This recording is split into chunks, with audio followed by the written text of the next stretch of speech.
All right, so we are live. And we'll just let people join. I'm just gonna pop up my other screen now so I can watch myself on the screen. Oh, it's got closed captioning. That's even better. I like that. Not mad about that one. Although watching yourself on two screens is the only thing worse than watching yourself on one screen. So yeah, we'll give people a few minutes to join. We're a little early. Sasha, I forgot to ask you where are you? I know you're in the Rockies. You mentioned in your bio. Mm-hmm. Yeah, I was raised in Banff, and I live in Canmore now, so just outside of Banff. Oh, wow. Yeah. Okay. Yeah. I Mhm. was actually just watching a CBC show called Working Moms, and there's this storyline where they relocate to Canmore. So it's kind of funny. Okay. Yeah. Toronto-based show, Wow. kind of do this Rockies subplot. Yeah. So it was interesting how they folded that in because the East meets West, right? Yeah. Yeah. Lots of So good. there is a tiny bit of a delay with the Yeah.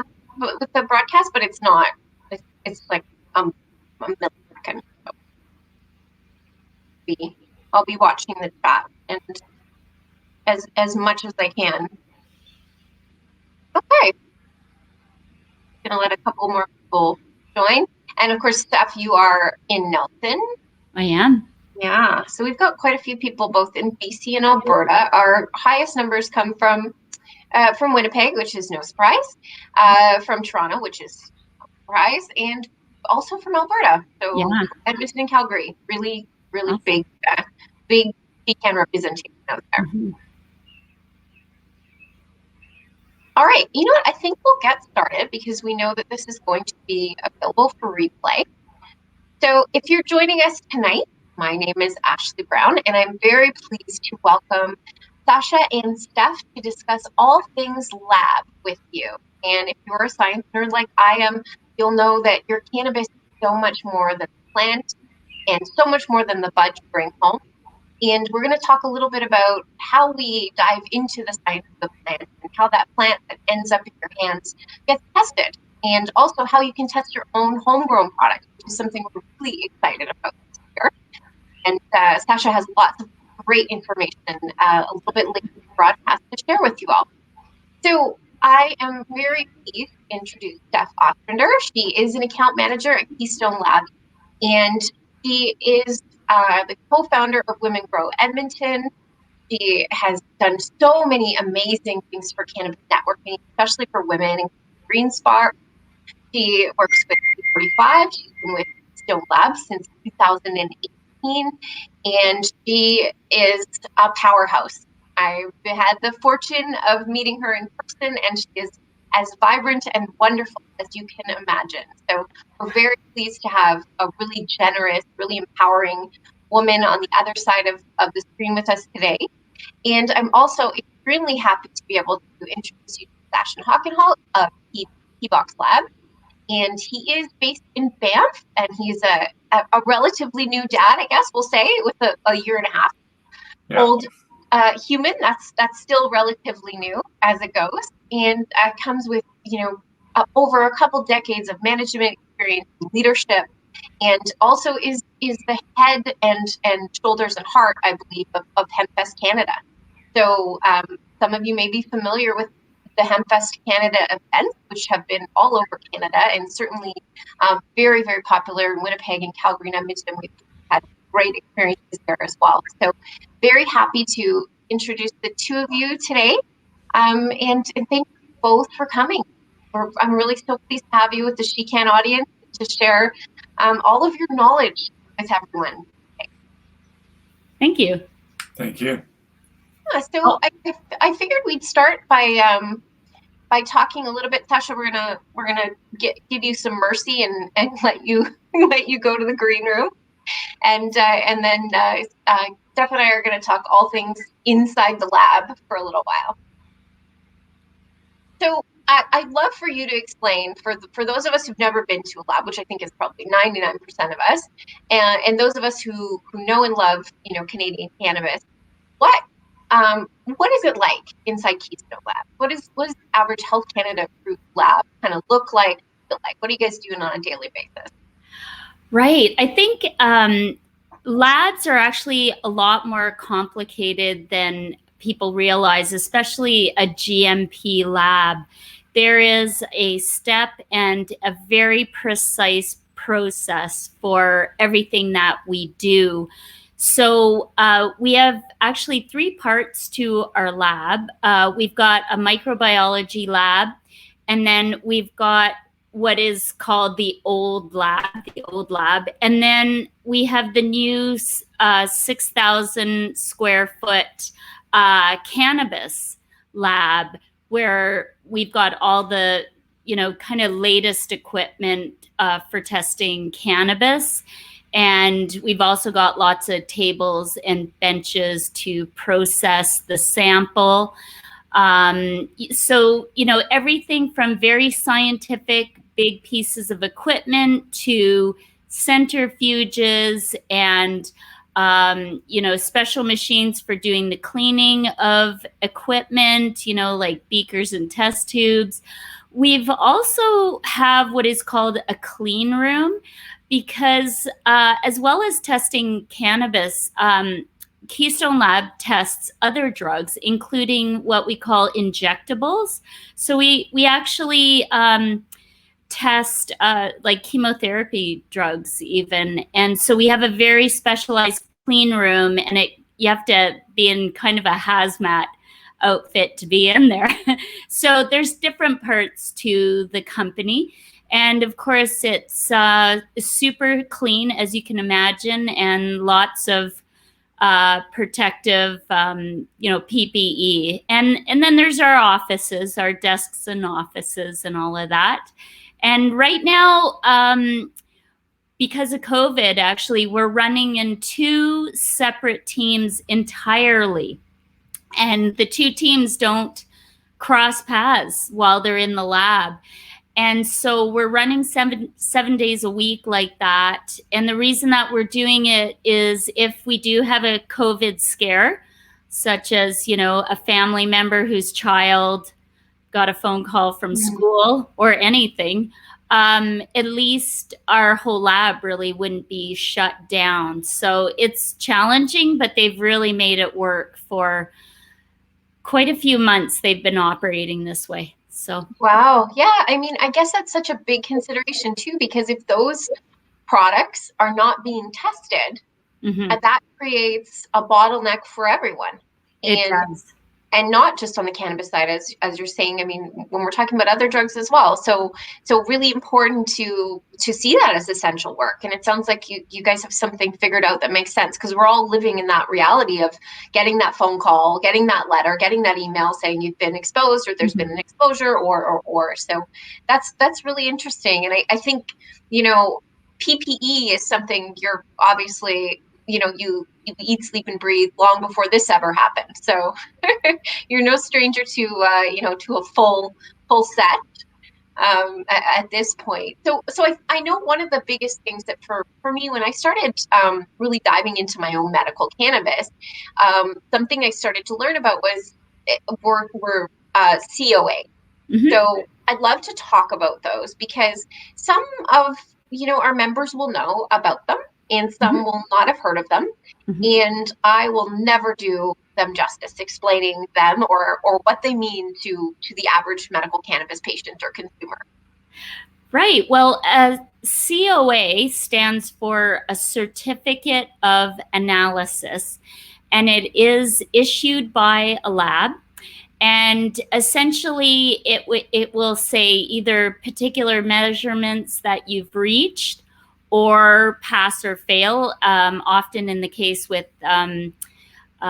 cannabis. And a COA in the cannabis world is issued by a lab that is testing according to the regulator. And in our case in Canada, it's Health Canada.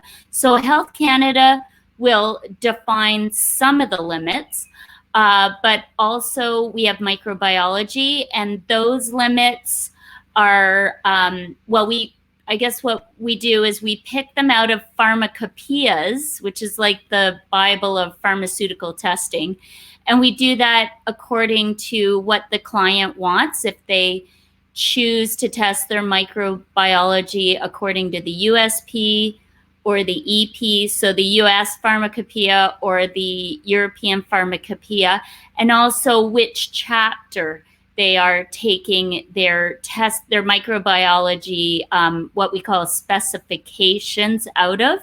So often we see US Pharmacopoeia out of, I'll say, just to not make it too complicated, out of the herbal chapters.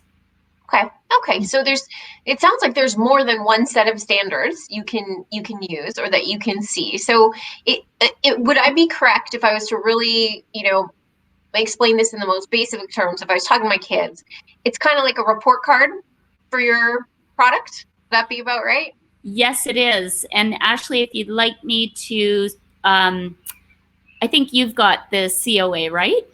Or do you want me to screen? If you got it, that would be great. Okay, let's see if I can. Oh, jeepers! Oh, you know what? I'm having a bit of a technical issue.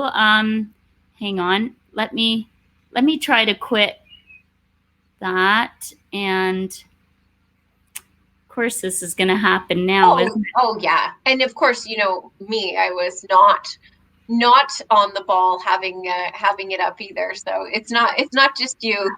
It's also, okay, it's also me. Wow, it froze. I'm sorry. No, that's okay. You know what? I think it's all that sunshine and warm weather you're having, or it's telling you to go outside for sure. So you know what? We can share one of those after as an example, and I can certainly put it in the comments. Yep. Some of the things that would be important to, a cannabis consumer who's looking to medicate. A lot of our patients are looking at obviously THC and CBD and also terpenes. Can you talk a little bit about, about terpenes and testing? Because I think that's such a key part of, we know and trust that there's testing for pesticides and molds and microbial, but a lot of people are really interested in, kind of the ingredients in that cannabis and tying that into how they feel or how a specific product or strain impacts them. So I'd love to talk about, on that C of A, often you see things like myrcene or beta-caryophyllene or fenchol or all these words that I never thought would ever come up in my life. Certainly should have maybe taken more chemistry classes. In hindsight, I don't think that's, cannabis and chemistry were ever two paths I thought would collide in my life. So I'd love for you to talk about, how you test for terpenes and, are there requirements for testing for terpenes and what you guys are doing to be able to explain to us what's in the product and what ends up on that COA? You bet. And I did get the COA unfrozen. So let's pull it up. Okay. Okay. And then talk terpenes and have that guy up there because you can show us. See, do I have to? How do I? Oh, there it is. Okay. Video share screen. There we go. Can you see this? I cannot. Oh, dear. Let's try that again. Huh. Oh.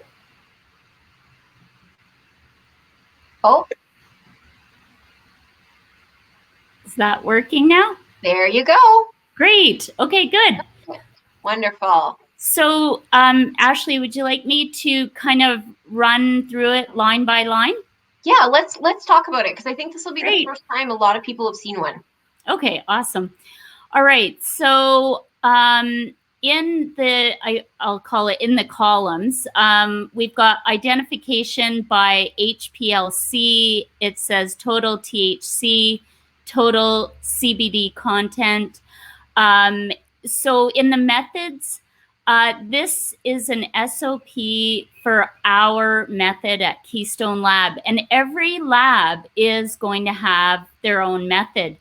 And with cannabis, everybody can have a completely different method And that's because there is nothing we still don't have an entry in the pharmacopoeias. So that's the pharmaceutical Bible that I was referring to before. So cannabis is so nascent in its legalization and testing that we haven't standardized it yet. And so every lab has an opportunity to create their own method, and then you call it an SOP, and it's a step-by-step on how you are testing cannabis. Most labs will write identification by, and that's the scientific piece of equipment that they use.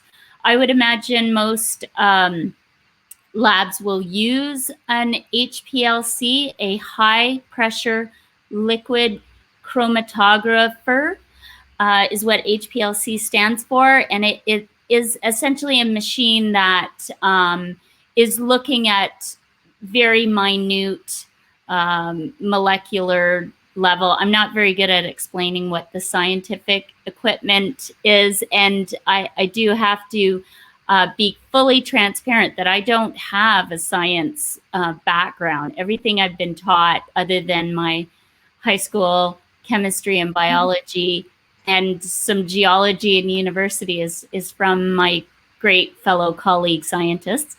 But anyway, as I said, most companies will use an HPLC. So that's our method. The next column says an assay. And an assay is essentially the documentation on how you did your testing. And so if there's any question about the results, the quality assurance reviewer will go through the assay and make sure that everything was really done by the book. Any of the measurements of the liquids that are needed to run the equipment, how the sample was processed, all of the details of testing for potency is on the assay. The specifications will essentially just read what you did with your method, essentially. Or I shouldn't say it like that. It just basically is the fact that we tested with our method. The results, so with potency, it's not a pass or fail. It is recorded in milligrams per gram as per Health Canada. That's the way they'd like it reviewed. And it'll say positive because there is cannabinoids and THC present. This particular report was only for THC and CBD because that's all that the client wanted. But some clients want to see all 10 cannabinoids. But Health Canada only needs you to have a COA with THC and CBD. So if you ordered more cannabinoids, that'll be later on in the report. And then where it says, can I ask you a question? Because that is something I don't think a lot of consumers know, is that they are not required to test for all those fancy cannabinoids that we start talking about as we learn more about cannabis, like CBG or CBN or and all those fancy terpenes. Correct. So that is not required. No, it's not required. So we will put it on the COA if the client really needs it to be there, but normally we don't. But the rest of the cannabinoid reporting will come later on in a COA, which I'll show you. There's several pages of the COA. So of course, the N-APP is for not applicable because we have reported the amount, and this is the amount that Health Canada wants to see on the labels. So if we go down a little bit more, we see inorganic arsenic, cadmium, lead, and total inorganic mercury, and that's our heavy metals. This is actually really, really important, especially for your patient members. There are two things that can appear in cannabis that you cannot remediate. actually, there's more than two, but I'm going to focus on two right now. You cannot remediate. Once it's in, and it's dangerous for humans. So you want to keep an eye on these things. Heavy metals can never come out of your body. So you definitely want to test for heavy metals. If you don't know much about who's growing your medicine, you should probably ask them about this. You can also test your soil for heavy metals. You can test your water for heavy metals. This is super important, actually. Wow. And Health Canada wants to see that you are under the acceptable limit for 4 heavy metals, which are listed here. And in the specifications column, that in fact is Health Canada's limits. So you have to be below 2.0 parts per million of arsenic, 0.5 parts per million of cadmium, 5.0 parts per million of lead, and 0.2 parts per million of mercury. I'm sure everybody looks at mercury and, definitely don't want mercury. And that's why that limit is so extremely low. And so right beside it is the results category. And you can see from this COA that they were below the acceptable limits of everything. And that's why it says pass in the next column to the right. You can see our method. So this is out of it's EPA. It is a USP. I guess, how can I explain this? It's both Health Canada and the pharmacopoeias, I'll say that. That's our assay. So if anybody is questioning their heavy metal test, we can say, well, we have an assay and we checked through it and everything went right. Assays are really important because there is human error sometimes. And this way, because every single step, every measurement, every volume is recorded, our QA reviewer can go through everything to make sure that everything was correct according to the method. And when people think, well, why is it taking so long for my results? Why is it taking so long? And we do get that a lot. Oh, I'll bet. Yeah. So if you can imagine, all 9 required tests have an assay that's several pages long, and the QA reviewer actually, this is for a GMP lab anyway, the QA reviewer has to go through everything and make sure everything was done correctly and that all the calculations measure up, basically. But they are, before the signing people, the QA lead and the president, sign off on every report, whether it's a Keybox or, a really big legal cannabis company, the QA reviewer has to make sure that every step was done correctly. So we're going to go down again to the next, just as equally as important to your health, that cannot be remediated. This is pesticides. So with pesticides, this is Health Canada that defines the limits of 96 pesticides. So whether you're a 4-plant grower or a patient grower, ACMPR, or a legal LP, if you ask us to test pesticides, we are putting it through the 96, and we are going according to Health Canada's limits each and every time. Wow. Yes. And with pesticides, Health Canada has not only considered what is healthy, but they have also considered commonly used pesticides that are used on fruits and vegetables that are acceptable at a certain limit.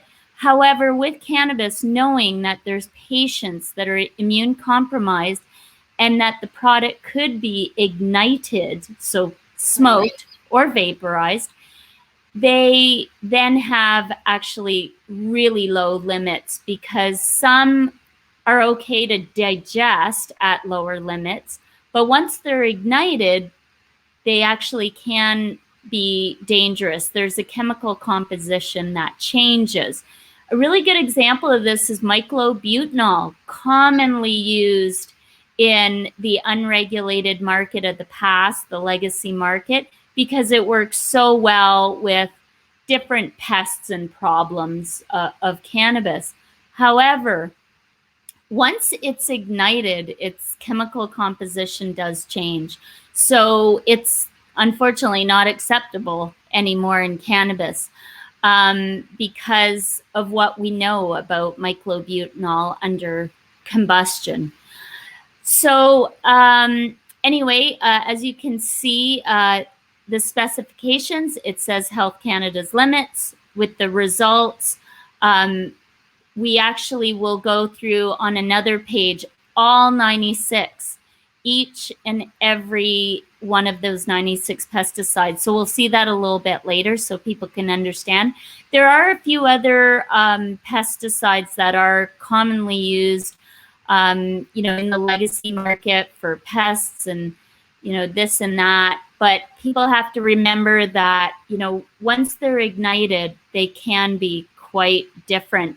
Health Canada does have a list of 25 pesticides. I think it's still 25. I haven't looked at it in the last few months, but it's 25 pesticides that are allowable as long as they are being used as instructed in the growth cycle that is identified. So if, for example, you were to use some of those pesticides at the very end, you may still have a hit. So with pesticides, it's actually really important that you talk to the distributor of those pesticides. And if they are on the 25 list that's acceptable, call those companies and talk to them about their use. It's super important because, again, it cannot be remediated out of your product. This is actually quite important with hemp. You may be growing outdoor hemp, of course, and you're not using any products, but what is your neighbor using? Right. And where is that wind blowing? We have also, we've seen companies that have had a hit, and the company will say, well, that's impossible. That's absolutely impossible. And then it's discovered later on that possibly a piece of equipment was purchased used, a piece of equipment that was used to process cannabis or hemp, for example, a trimmer that wasn't taken apart properly, or a humidifier. We've even found pesticides in the ventilation, the HVAC systems, because it came from the outdoors out of a neighboring field. So yes, of course, you may not use pesticides, but do you know everything about your facility? So it does happen. There was also a case of Cocoa Choir that had a hit for pesticide. It was a facility. They couldn't figure out where was this pesticide coming from. It was the Cocoa Choir. When more digging was done, like vendor validation, and I can get to that term later, it was discovered that the cocoa was actually being harvested from a plantation, but dried on a beach and very close to a chemical plant. So of course that's, that when the distributor has a new supplier of cocoa. So next down is aflatoxin, and I'm actually aflatoxin cannot be remediated. I don't know if it stays in your system or not.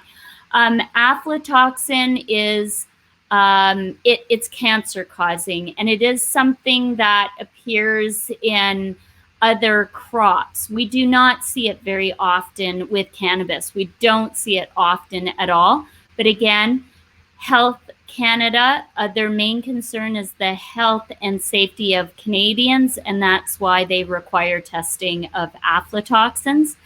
And you can see our method, you can see the assay, the specifications. I should say every time we do a test, we open a new assay form so that everything is documented individually per test.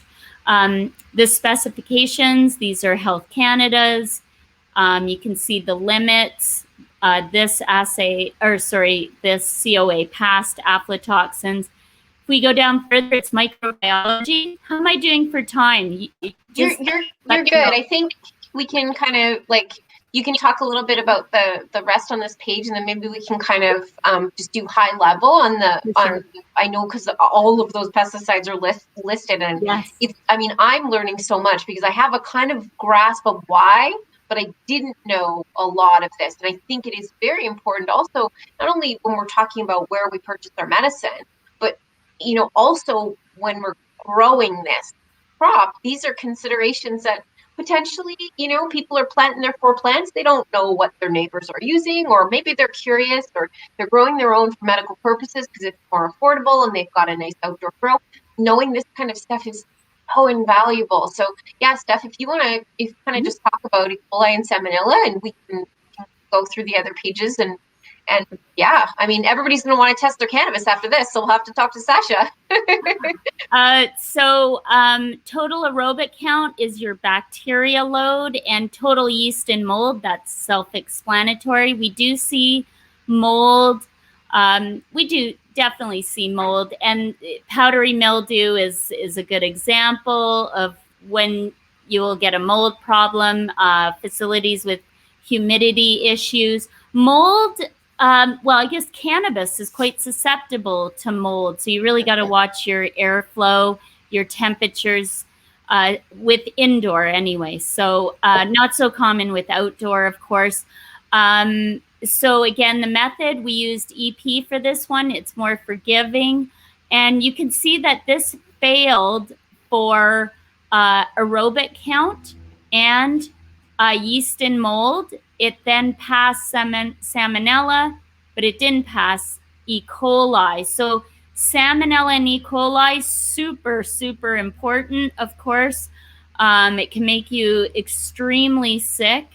And so this is something you want to watch for in your plants, but also it can actually appear in water, and humans carry Salmonella and E. coli, sometimes in trace amounts without even knowing it, without being sick. And this is why wash your hands, wash your hands, wash your hands again. One good thing about COVID is everybody's become an expert at washing hands. And we would definitely see regular Salmonella and E. coli hits. The good news about microbiology fails is that a company or a person, it is really expensive, but they can irradiate their product. Right. Well, that's a very important discussion because there's a lot of debate and opinion around irradiation. Absolutely. But the thing is, when these are the standards you're looking to meet, and how scrutinized it is and why it's this way, you can see where product ends up needing to be irradiated to meet that very exacting standard. Yeah, absolutely, absolutely. So the fails that we see most often in the lab are microbiology. The next one is bile tolerant, gram negative. That's part of bacteria count. And when you fail at microbiology, there are clues. There's clues in the numbers. So you can talk to your lab and go, what do you think? Tell me why I failed this. Rather than looking at it as a negative, right? The best way to approach it is, I'm about to learn something and I'm about to have clues so that I can fix my process. It's all about continual quality improvement.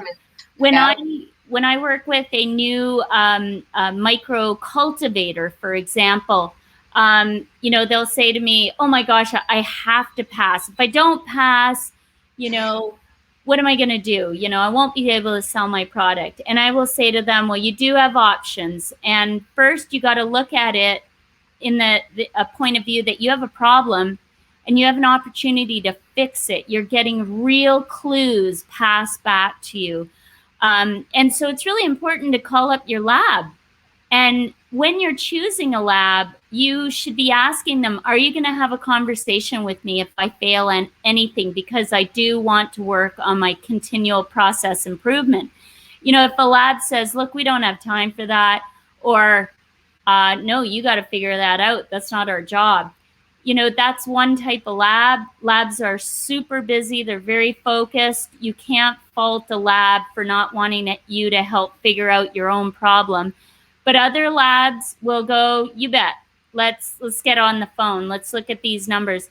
They don't know for sure what the problem is, but they will be able to say, well, you know, at this level of E. coli, you should be looking at your water. This is beyond hand washing. Or if you've got a huge bacteria load, they'll say, well, what are you growing in? And how are you watering your plants? Here's a good example. You're watering your plants by hand.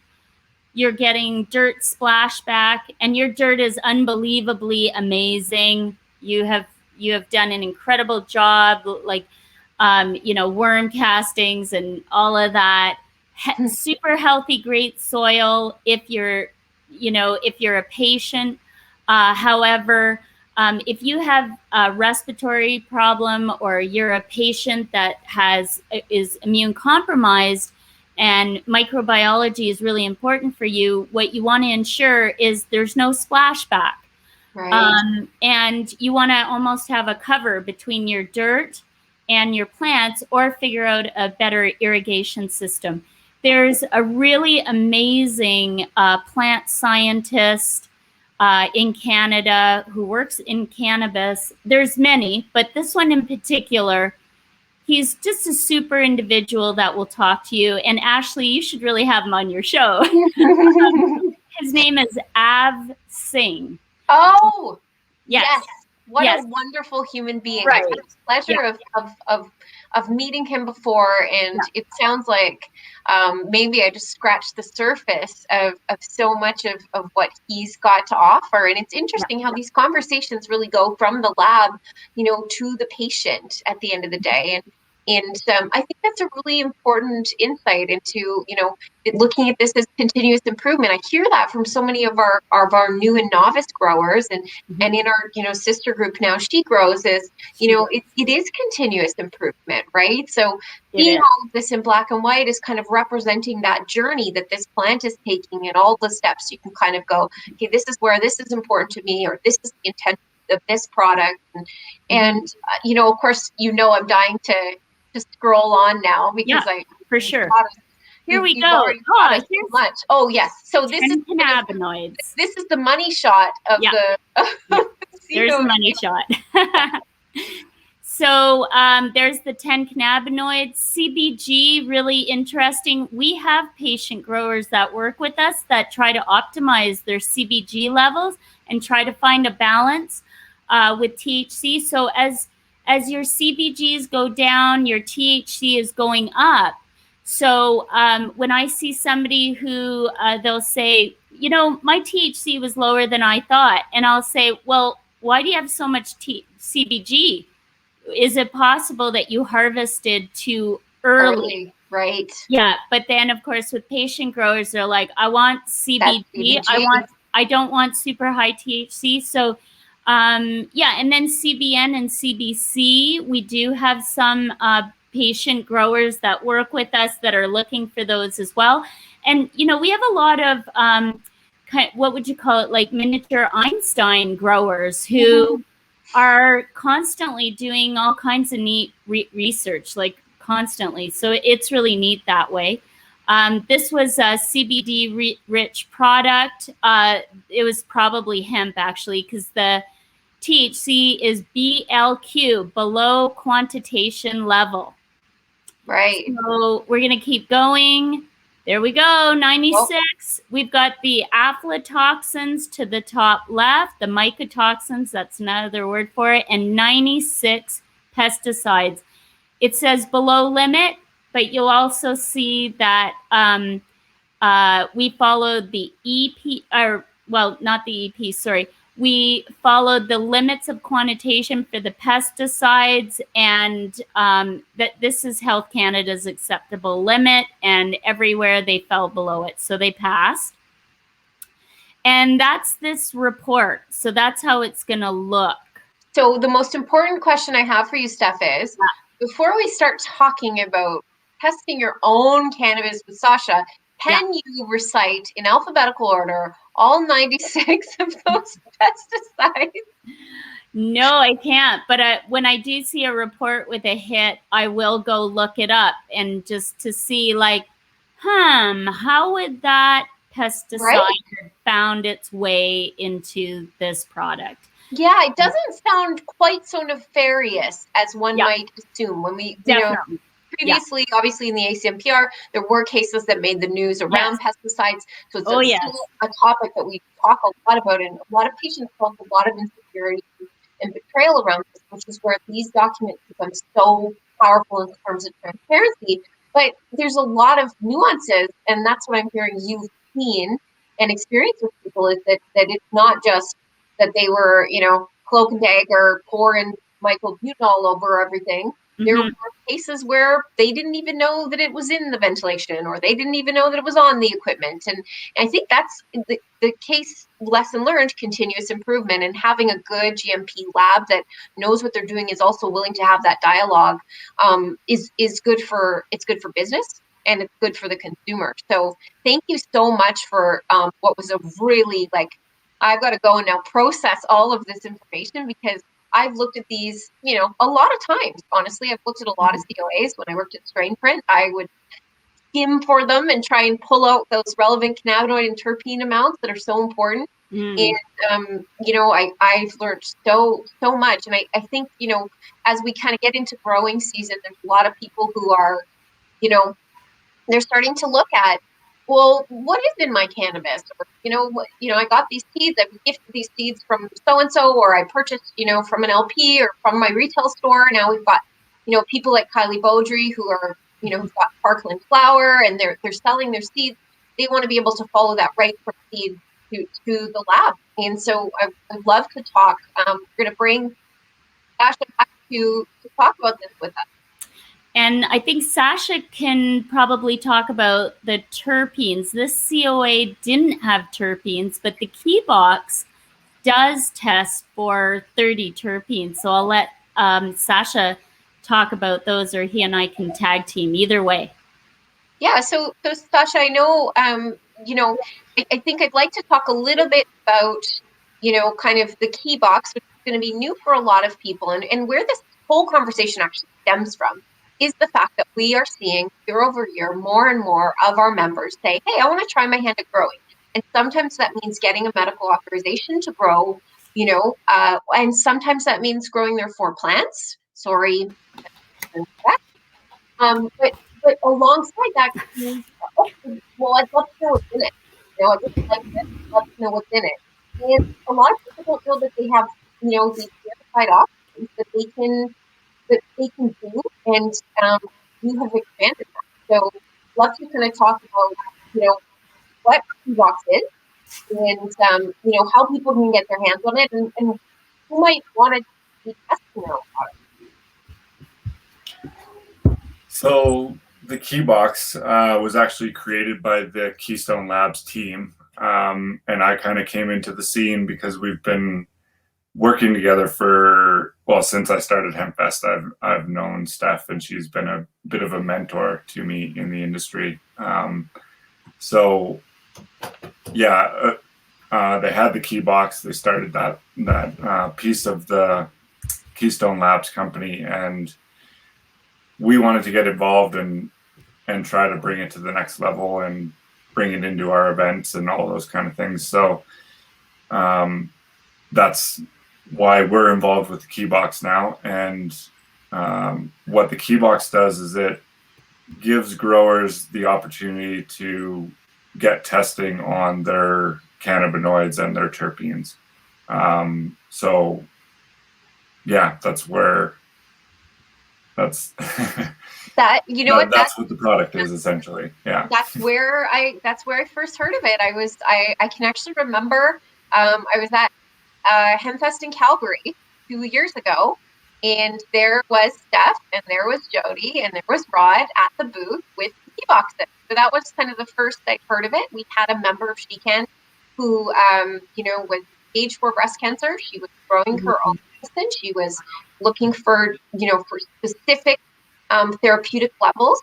And she used the Keybox. And when I saw the report, my eyes just lit up because I knew that this was, this was the key, it worked to so many people really finding what works for them when they're cultivating their own. So, what I'm going to do is give you kind of bring up the website so we can kind of walk through, what some of those options are for people who are looking to test their product with an accredited source, looking for that accuracy, looking for those opportunities.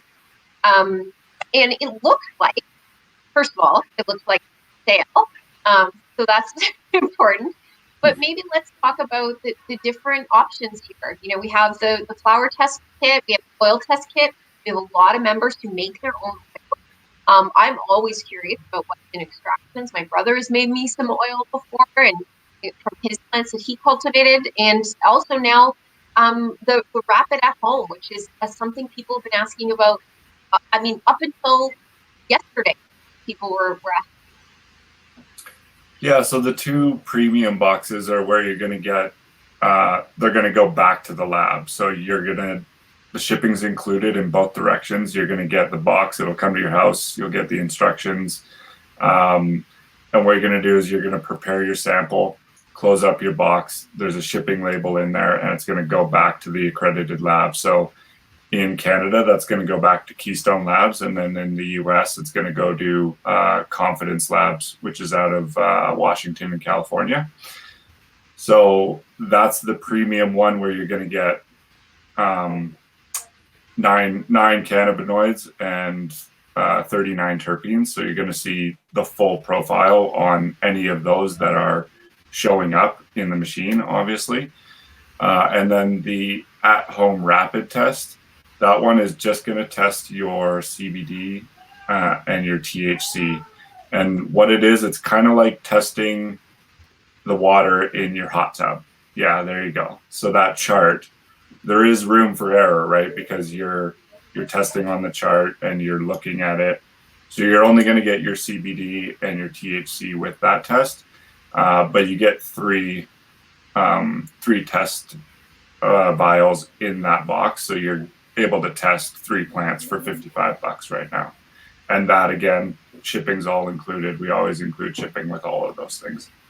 And then if you ever wanted to get into that more in-depth COA and you want to know, are there heavy metals, are there pesticides, those kind of things, that's going to be a higher level test that we're going to have to, that'll be a special order that we can work out with you.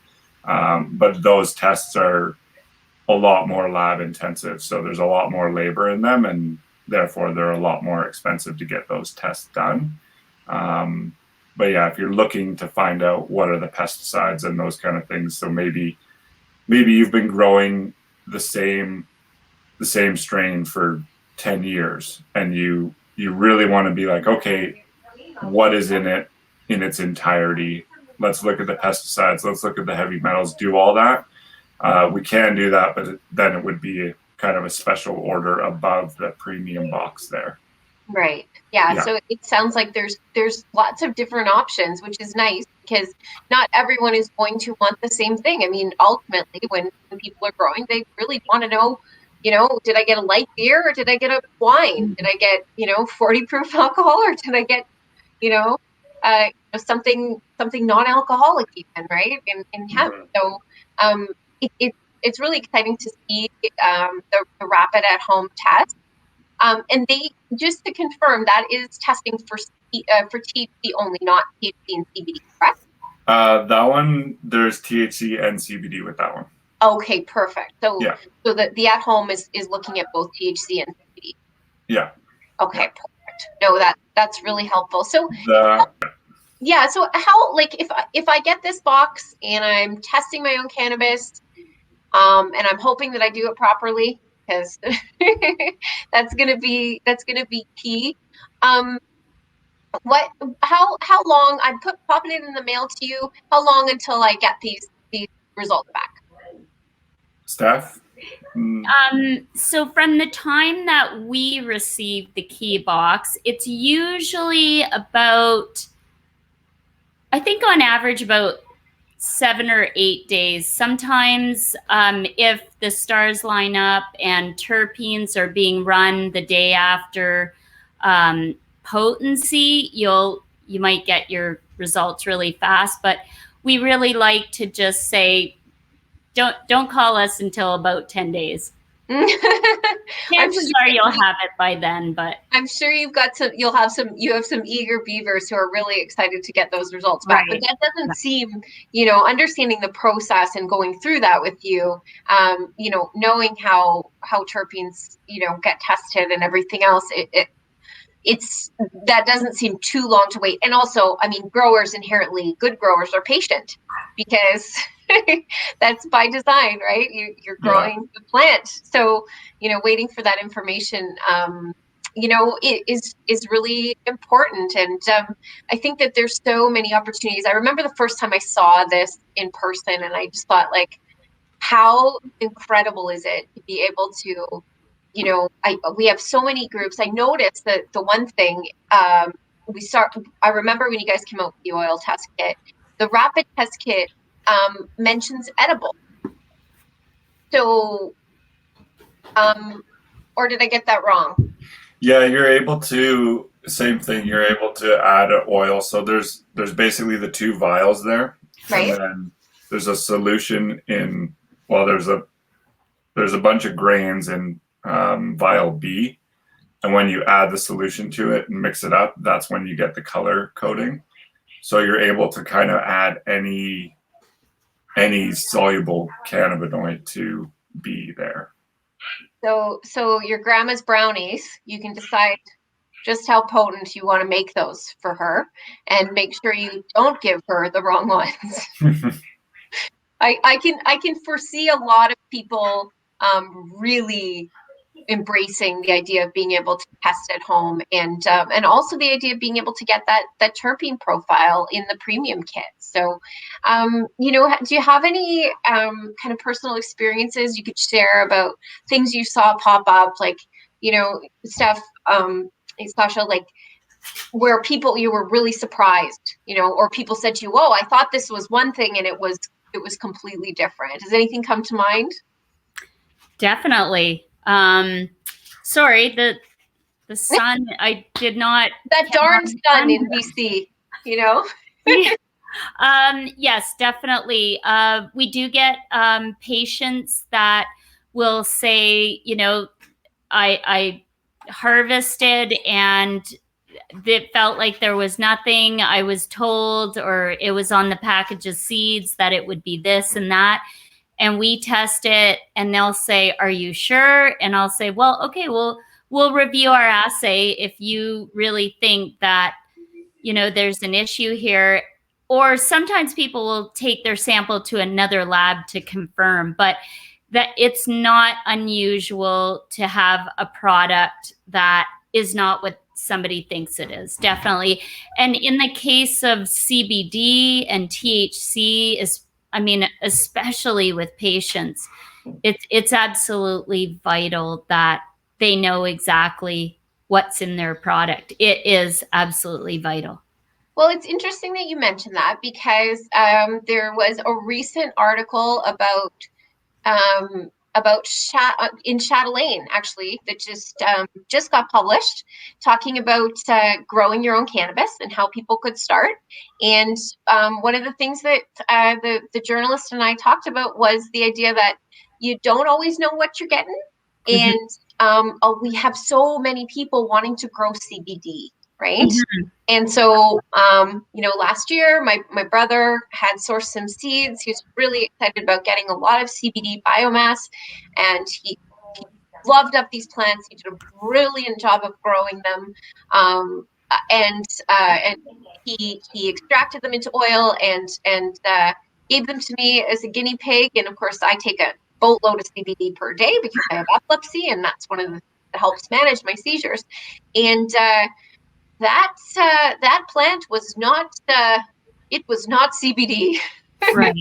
And I found that out because all of a sudden I couldn't go to work that day. So I had to cancel some meetings, and it was lovely. It was a lovely plant. I'd love to be able to, I believe I still have some oil. I'll have to test it with the box and see where it sits, because it was beautiful, but it was not as advertised. So you know, he was disappointed because he had put a lot of time and love into this plant.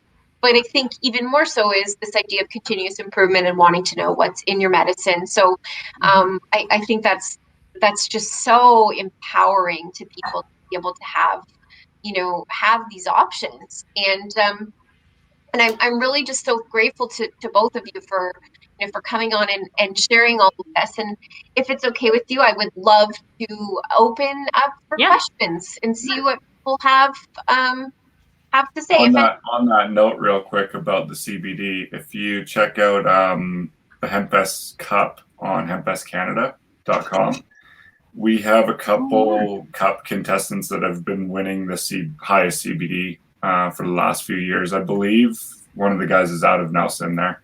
And he's been growing. So like, check out the strain there. I believe it's like Gorilla Candida or something like that. Oh, wow. But it has, the CBD is like crazy off the charts. That's some the holy grail. Really high CBD stuff. Amazing. And the story is he's actually growing it for his mom, who's been needing it. So interesting thing. So you can check out. So with the HempFest Cup, we do all our testing at Keystone Labs as well. So you can look at all their profiles and see what their grow is actually coming out at. Not that you'll be able to grow the same that he is, obviously, because he's been working at it for years, right? But it's good to see what strains people are using and what they're getting out of them and those kind of things. Yeah, that's really cool. I mean, that is the holy grail of cannabis opportunities for people when they're looking at that CBD potency. And I don't have any questions that have popped up imminently, but I do know that when we were getting ready to do this, we were talking about it, promoting it in SheCann, there were a few questions that came up. And one of the questions was about, consistency of a batch. So you've got a micro grower, or you've got even a home grower who's going to be testing, and we know that the plant doesn't necessarily distribute those potencies the same way. How consistent is it? Like, how do you guys figure that out? Because we're all looking for that, especially in the rec market, people are looking for that magical THC number. Wow, that's such a great question. So the plant itself, within one plant, doesn't all have the same amount of THC and CBD. The cola might be different than the middle, which might be different from the bottom. And when we think of a plant, it makes sense. It's alive, it's living. And how much light does it have? Has anything changed? So when we look at consistency, it really needs to start with the process being the same every time, unless there's an issue. So it starts with that. And I'm not a grower. I am a 4-plant grower, but I'm not, I'm not a professional grower. And then the sample and how you take your sample is super, super important. So you want to have a method that you repeat the same way every single time. That's going to help you with consistency. You want to look at your batch size, and there is a kind of a mathematical equation as to how best to represent your product. But then, of course, you want to consider cost, right? Sure, you can have a really small batch out of a crop, but if you're testing each batch out of one crop, that could get expensive. So there is a oh gee, I forget the name of it now. There's kind of a standard in pharmaceutical of how you sample, and I think it's important to look at that for a patient grower. They can probably devise a good way of sampling, and a really simple way to look at it is up, down, middle, side to side, corners. And then, if you're repeating that every time, you're going to need a certain gram size for whatever it is you want to test. If you're just testing potency, you actually don't need much. You don't need much at all, but it's a really good idea to look at your whole crop and devise a plan in sampling. And when you send your sample, and this is just if you're sending your sample, not using the Keybox, but when you send your sample, make sure there aren't any sticks, leaves, seeds in it. I can remember a newly licensed grower, and he got his results back, and he said, like, there's no way, there's way more THC. I got the best product in town. And I said, okay, well, this is what you got to remember. How you grew in the legacy market versus how you grow under a very strict GPP controlled environment is going to be really different. And then I also said, take me through your sampling process. And he said, well, what do you mean? I said, well, what's your method of sampling? Tell me about that. Like, let's try to get down to the bottom of this. And I said, because in the visual examination, it said that there were really small buds, and you're telling me they're big buds. And he said, well, I didn't send you my best buds. Of course, I sent the buds that I'm not going to sell. And, it was like, okay.